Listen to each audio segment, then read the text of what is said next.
পূর্ব ঘোষিত কর্মসূচি অনুযায়ী সোমবার দিবাগত রাত 12টা থেকে সারা দেশের ন্যায় রাজবাড়ীতেও কর্মবিরতি পালন করছে রেলওয়ের রানিং স্টাফরা। মূল বেতনের সঙ্গে রানিং অ্যালাউন্স যোগ করে পেনশন প্রদান এবং আনুতোষিক সুবিধা দেওয়ার বিষয়ে জটিলতা নিরসন না হওয়ায় কর্মবিরতিতে যায় তারা। শিডিউলে থাকা ট্রেনগুলোতে রানিং স্টাফরা ওঠেননি, ফলে সারা দেশে বন্ধ রয়েছে ট্রেন চলাচল। রেলের আন্দোলনরত কর্মীরা জানিয়েছেন, চলতি ট্রেনের কর্মীদের জরুরি স্টাফ বিবেচনায় মূল বেতনের বাইরে অতিরিক্ত ভাতা ও পেনশনের সঙ্গে অতিরিক্ত 75% বেশি টাকা ব্রিটিশ আমল থেকে পেয়ে আসেন রানিং স্টাফরা। কারণ চলতি ট্রেনের কর্মীদের ট্রেন গন্তব্যের উদ্দেশ্যে যাত্রা করে ফিরে আসা পর্যন্ত আন্তর্জাতিক মান অনুযায়ী 8 ঘন্টার কয়েক গুণ বেশি ডিউটি করতে হয়। এছাড়া রানিং স্টাফদের সাপ্তাহিক ছুটিও নেই।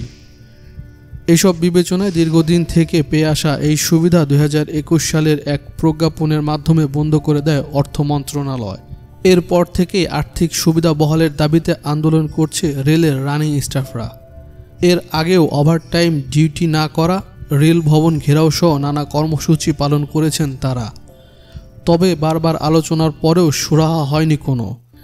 সবশেষ চলতি মাসের 28 জানুয়ারির মধ্যে দাবি না মানা হলে রেল ধর্মঘটের ডাক দেয় রানিং স্টাফ ঐক্য পরিষদ।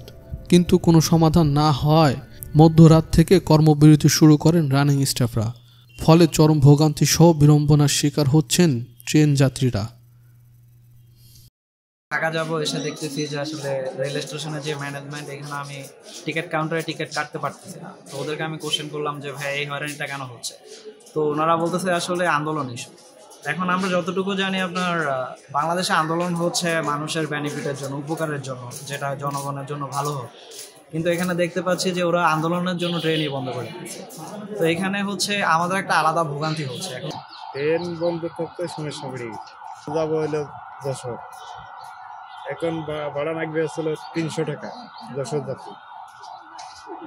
খাবো না আসলে দেবো, ভাড়া দেবো।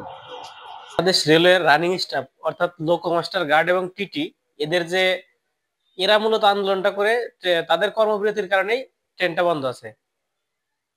যারা অগ্রিম টিকিট কেটেছে তারা টিকিটের সম্পূর্ণ টাকা ফেরত পাবে।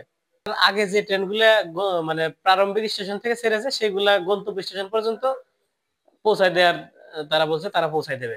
এবং আমাদের রাজবাড়ী থেকে সকাল 6টা 15-তে নকশিকাঁথা ট্রেনটি ছেড়ে গিয়েছে, যেটা খুলনা থেকে রাত 11টায় ছেড়ে আসছিল গতকালকে।